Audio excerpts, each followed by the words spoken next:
BJP vote चोर है, गली गली में शोर है, बीजेपी वोट चोर है। मैं आज जो सीमा पे डटे हुए हैं और आप चैन से सो रहे हैं, अगर ये है आपके साथ, इस बात को आप एहसास कर रहे हैं, तो आपसे मेरा निवेदन है कि भारतीय जवान किसान पार्टी को इस बार प्रचंड बहुमत से जिताइए। हम चंदा दो और धंधा लो, इस प्रकार से देश में कुकर्म चल रहा था। देश में नेताओं का इलेक्ट्रोल बॉन्ड के माध्यम से जो है उन कंपनियों को जो है धमका करके, डरा करके जो देश का टैक्स का पैसा लूट रही थी। 10 साल से आज भी गौ हत्या करवा रही है, आज भी बीफ एक्सपोर्ट करने वाली कंपनियों से आपने लगभग 2000 करोड़ का चंदा लिया है। इससे गिरी हुई बात नहीं हो सकती। राजनीति में कोई आने का शौक नहीं था, राजनीति में हमारे को कोई नजदीक भी हमारे को कोई शौक नहीं था, लेकिन हमने अपने साथियों की कुर्बानियां दी हैं। कई बहनों के सिंदूर इस देश के लिए कुर्बान हुए हैं, कई छोटे छोटे बच्चों के माता पिता देश के लिए कुर्बान हुए हैं।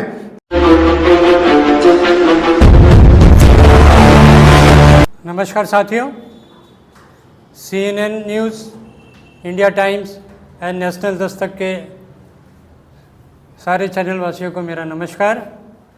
देश की जनता देख रही है कि विगत 10 सालों में इस देश में क्या चल रहा है। हिंदू मुस्लिम लड़ाई हो रही है, इलेक्ट्रॉन बॉन्ड के द्वारा बहुत सारे घोटाले हो रहे हैं। मैं कैसा हिंदू हूँ जो गौ मांस बेचने वाली कंपनी से मेरी चुनी हुई सरकार उससे पैसा ले रही है? क्या ये वाजिब है? क्या ये हिंदू सेंटिमेंट को हर्ट्स कर रहा है कि नहीं कर रहा है? दूसरी तरफ इतनी सारी फार्मास्यूटिकल कंपनियां हैं जिनके सारे टेस्ट फेल हुए हैं, फिर भी इस गवर्नमेंट ने उनको लाइसेंस दिया। इसलिए लाइसेंस दिया क्योंकि उनको वहाँ से इलेक्ट्रोल बॉन्ड के थ्रू चंदा मिल रहा है।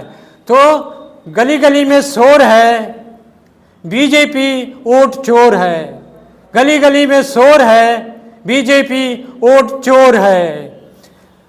मैं समस्त देशवासियों से आग्रह करता हूं कि अगर आप किसान के उगाए हुए अन्न को ग्रहण करते हो और आपके शरीर में वो खून बन के दौड़ रहा है और आप में थोड़ी सी भी किसानों के प्रति इज्जत है, सम्मान है, तो आप इस बार भारतीय जवान किसान पार्टी को प्रचंड बहुमत से आप विजयी बनाए। दूसरी तरफ आपका अगर परिवार चैन से रात में सो रहा है, उन फौजियों की बदौलत आज जो सीमा पे डटे हुए हैं और आप चैन से सो रहे हैं, अगर ये है आपके साथ, इस बात को आप एहसास कर रहे हैं, तो आपसे मेरा निवेदन है कि भारतीय जवान किसान पार्टी को इस बार प्रचंड बहुमत से जिताइए। हमको सरहद से संसद तक भेजिए। जितनी भी वादा हम करते हैं, हर परिवार को एक नौकरी जरूर मिलेगी, चाहे वो सरकारी हो, अर्ध सरकारी हो, चाहे प्राइवेट हो। हमारे पास डाटा तैयार है। हम किस तरह से हर 18 साल से 28 साल के बच्चों को हम किस तरह से नौकरी देंगे, इसकी प्लानिंग हमारे दिमाग में है, हमारी भारतीय जवान किसान पार्टी के पास है। आज जो ये छोटे छोटे मीडिया जो हैं बैठी हुई हैं और नेशनल चैनल जिसके मालिक बड़े बड़े करोड़पति बैठे हुए हैं, वो अपने चैनल के माध्यम से कुछ करते हैं और सरकार उनको लोन माफ़ कर देती है, जबकि हमारे किसान भाई को 8, 10, 15 हज़ार, 20 हज़ार, लाख का लोन सरकार माफ़ नहीं करती है। एक तरफ मीडिया को करोड़ों रुपए का लोन माफ़ कर देती है। ये कैसा सरकार है? ये सरकार बिजनेसमैन वालों के लिए है कि आम जनता के लिए है? 2 महीना ये देशवासियों आप ये मान लीजिए, 2 महीना ये आपके चरण चाटेंगे, वोट दे दो आपसे भीख मांगेंगे, लेकिन 5 साल आपको चरण चटवाएंगे, आपको भीख मंगवाएंगे। इस बात को ध्यान रखिए। भारतीय जवान किसान पार्टी ने एक बीड़ा उठाया है। आप सभी देशवासियों को सम्मान के साथ जीने के लिए आपको अधिकार मिलेगा, सुरक्षा मिलेगा, सब कुछ मिलेगा।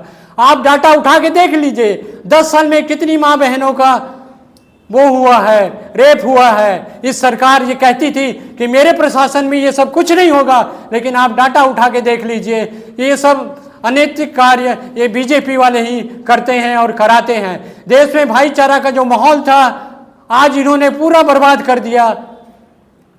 इतना कह के मैं सारे देशवासियों से पुनः अपील करता हूं कि इस बार हमें संसद हमें सरहद से संसद तक पहुंचाने के लिए आप अपना वोट दीजिए, सपोर्ट दीजिए और ये सारी बातें अपने परिवार में हर व्यक्ति को बताइए कि इस बार भारतीय जवान किसान पार्टी को ही विजय बनाना है। प्रचंड बहुमत से कम हमें 283 वोट चाहिए। 283 सांसद हमारे चुन के भेजिए, सरकार हमारी होगी, बहुत सारा मूलभूत परिवर्तन होंगे, बहुत सारे रिफॉर्म्स होंगे, खासकर पुलिस फंक्शनिंग में और जुडिशरी में। आप देख लीजिए, कोई एक पीढ़ी दर पीढ़ी केस चलता रहता है, फैसला नहीं आता है। क्यों ना हम ऐसा करें कि साल डेढ़ साल के अंदर बड़े से बड़े जो केस है उसका फैसला हो जाए। धन्यवाद।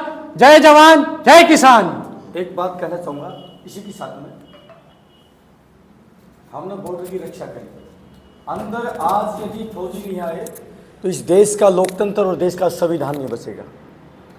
आज बाबा भीमराव अंबेडकर जी ने जो संविधान, जो हमें पावर दी है, हमें बोलने की जो क्षमता दी है, ये संविधान से है। और ये अगर बीजेपी आ जाती है तो मैं गारंटी देता हूं संविधान बचने वाला नहीं है। इसलिए मेरी विनती है, हम देश के रक्षक होने के नाते हम संविधान को भी इन राक्षसों के हाथों नहीं टूटने देंगे, हम संविधान की रक्षा करेंगे। इसलिए मेरी विनती है देशवासियों, फौजी हैं, फौजी आपके बेटे हैं, आपके भाई हैं, आप विश्वास करिए अपने बेटों पर और साथ दीजिए। इन्हीं जन संरक्षण सभी को जय हिंद, जय भारत, धन्यवाद।